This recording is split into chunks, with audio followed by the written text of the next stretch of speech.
Құрметтім, қалдарыңыз қалай? Сіздермен Нәзік Жан каналы. Бүгін сіздермен ерлі-зайыптылардың махаббатын арттыратын кеңестер жайлы айтатын боламыз. Арнама тіркеліп, лайк басып, пікір қалдыра кетіңіз. Ерлі-зайыптылардың махаббатын арттыратын қандай кеңестер бар? Махаббат деген аяулы сезімді жүректерінде тербеткен сүйіспеншілік, сыйластық сынды сұлу қасиеттерді өзара бөліскен ерлі-зайыптылардың қарым-қатынасы кім-кімді де сүйсіндіреді. Мұндай адамдар үшін өмір бақыттың базары. Бір бағытқа бұрылған екі жүрек қандай қиындықты болсын жеңіп шығады. Ащыны тәттіге, қараңғыны жарыққа айналдыра біледі. Жүректің тұла бойдың патшасы екені ақиқат қой ендеше. Аллаға және Алла қосқан жарына деген махаббатқа мауыққан адам осы дүние игілігінің кілтін тапты. Ғұламаларымыздың салиқалы әйелдің күйеуі болу бір елдің патшасы болғанмен бірдей деп ой қорытуы осыдан болса керек. Еркектің әйелге деген махаббаты күшті болса, ол еркек тау қопырады. Әйелдің еріне деген махаббаты лүпілдеп тұрса, шаңырағы жайнап, қазаны қайнап тұрады. Егер үйіңіз шашылыңқырап, тамақ дәмсіз бола бастаса, сіз әйеліңіздің сезімін тұншықтырып алғансыз. Егер күйеуіңізге үйге кештетіп қайтып, далаға кеткісі келіп тұрса, қабағы қатулы, сөзі дөрекі болса, сізге деген жылулығы суына бастаған. Жүрек соғуын тоқтатқанша сезімдер сөнбесін. Жанып тұрған от өшіп қалмас үшін дер кезінде отын салып отыру керек емес пе? Сезім де сондай, сөндірмеңіздер. Сөнген от қайтадан тұтанбауы мүмкін. Солай мейірім өзені тартылмас үшін, сүйіспеншілік оты сөнбес үшін, сыйластық бағы солмас үшін екі тарапта қолынан келген амалдарды жасауы керек екен. Төменде ерлі-зайыптылардың сезім алауына отын болар деген ниетпен бірнеше әдіс топтастыруды жөн көрдік. Және бұл әдістердің бізге кеңес берген аға-жеңгелеріміздің өмірлік тәжірибелерінде қолданылып, тәтті жеміс бергендігін де ұмытпағайсыз. Бірінші, ешбір еркек әйелдің қазаны мен ошағына, үтігімен кешкі түскі асына үйленбейді және ешбір әйел еркектің жұмысы мен көлігіне, ақшасы мен мансабына тұрмысқа шықпайды. Алла тағала олардың отау көтеруіндегі мақсатын айқындап берген. Әрі сендердің тыныштық тыным тауып орнығуларың үшін өздеріңнен жұбайлар жаратуы және араларыңда сүйіспеншілік пен мейірім жанашырлық пайда етуі де оның белгілерінен. Махаббат пен мейірім мұғжиза, яғни ер мен әйел үнемі Алла берген сүйіспеншілік, мейірімділік, жанашырлықты қалай сақтап қаламыз? Жарымның тыныштық, тыным табу үшін не істей аламын деген сауалдарға жауап іздеп тапқанын амалына асыра алғанда ғана отбасы баянды болмақ. Ер мен әйел ең алдымен осы мақсатты айқындап алуы тиіс. Екінші, шаңырақтың шайқалмауын қамтамасыз ететін кешірім және қайтқыштық деген екі қасиет бар. Мұны шариғатымыздағы истиғфар және тәубә деген екі ұғыммен салыстыруға болады. Сен бір күнә жасасаң, дереу астағфируллах деп Алладан кешірім сұрайсың. Сол секілді жарыңның кейбір ұсақ қате кемшіліктеріне де жарайды деп қол сілтеуге, елеп ескермей өткізіп жіберуге тура келеді. Сен бір үлкен күнә жасасаң, арнайы тәубә намазын оқып, сол күнәңді тастайсың, өкінесің, содан кейін қайталамайсың. Дәл осылай арада болған үлкен кикілжің, түсінбестіктерді бір жола ұмытып, қайтқыштық қасиетіне орын беріп, жүрегіңді өкпе реніштен босатып, жарыңның одан кейінгі қарым-қатынастарына есік ашып беру керек болады. Бұл өте қиын, үйренуді қажет ететін үлкен өнер. Үшінші, ауызбен айталмай жүрген сұлу сезімнің мен жан сырыңды ақ қағазға түсіріңіз. Рет келсе, оны әспеттеңіз, әрлеңіз, содан кейін жарыңыздың қалтасына салып жіберіңіз немесе жастығының астына қойыңыз. Бұл әдісті бұрын-соңды қолданып көрдіңіз бе? Әсіресе отасқандарына 15-20 жыл болған ерлі-зайыптылар үшін тамаша әдіс. Сезімге бай келетін әйелдер хат жазса тіптен керемет. Жарыңыздың сіз үшін қаншалықты маңызды екендігін, жүрегіңіз оған аманат екендігін айтып, ақтарылыңыз. Хатта жазылғандар айтылған сөздер сияқты тез ұмытылмайды, бір құжат сияқты сақталып қалады.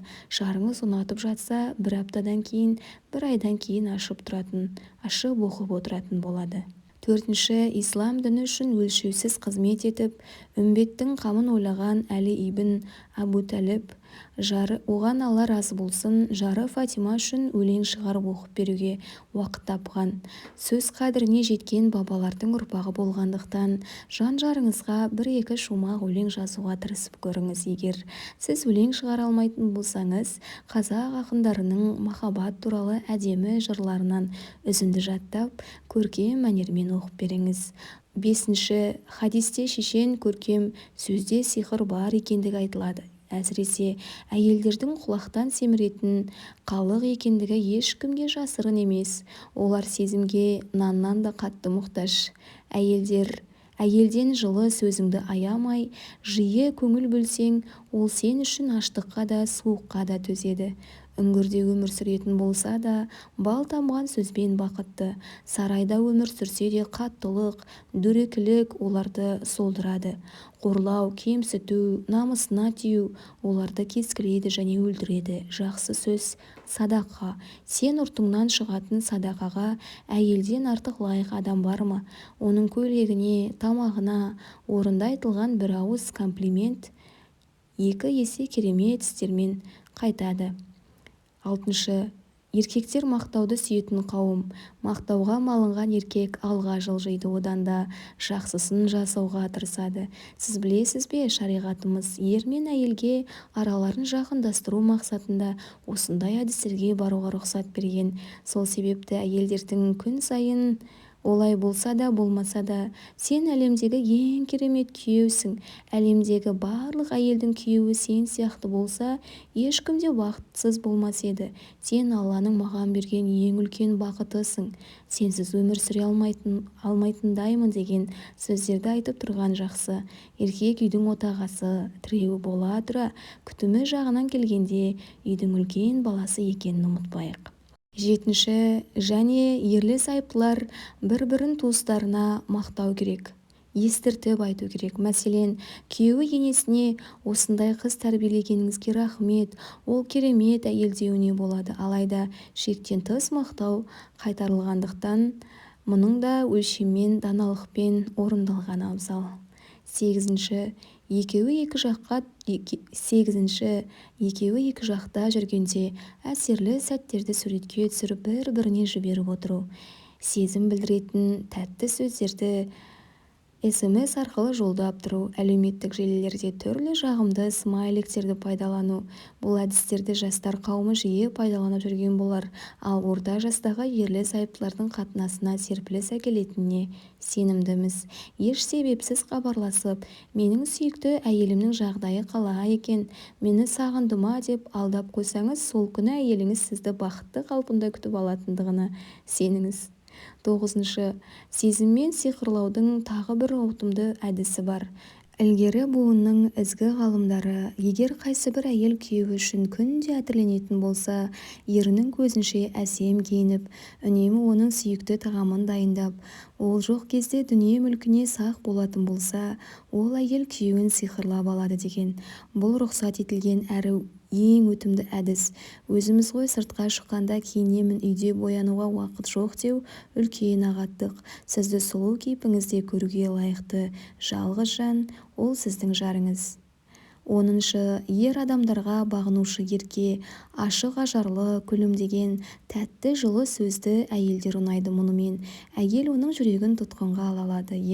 Күн сайын күйеуіңнің алдынан жайнап шығу ешбір әйелге оңай емес. Әсіресе отбасылық өмірдің 20 жылын артқа тастаған әпке-жеңгелеріміз үшін үлкен еңбек қажет. Бірақ егер сізге жалақысы жоғары жұмыс береміз, алайда сен пәлен-түген деген істі меңгеру керексің десе, білегіңізді сыбанып бабына келгенше үйреніп алушы едіңіз ғой.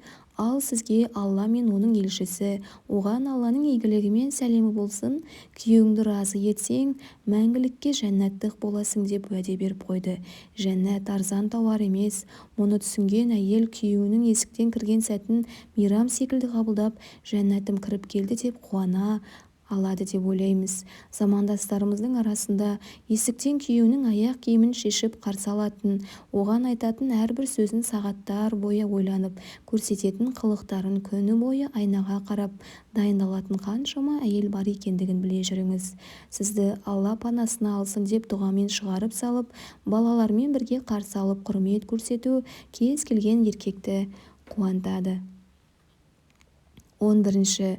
Пайғамбарымыз оған Алланың игілігімен сәлемі болсын, түнде ұйқысынан тұрып намаз оқыған және әйелін оятқан, егерде ол тұрмаса бетіне су сепкен адамға Алла рахым етсін.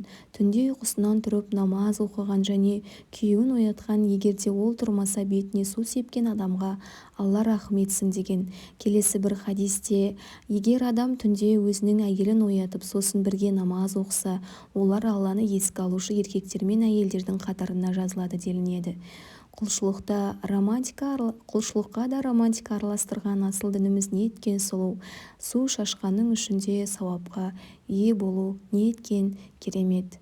12. Әйеліне жомарт болған еркек Алла алдында абыройлы, әрі ол еркек бергенінен де көп ризыққа кенеледі.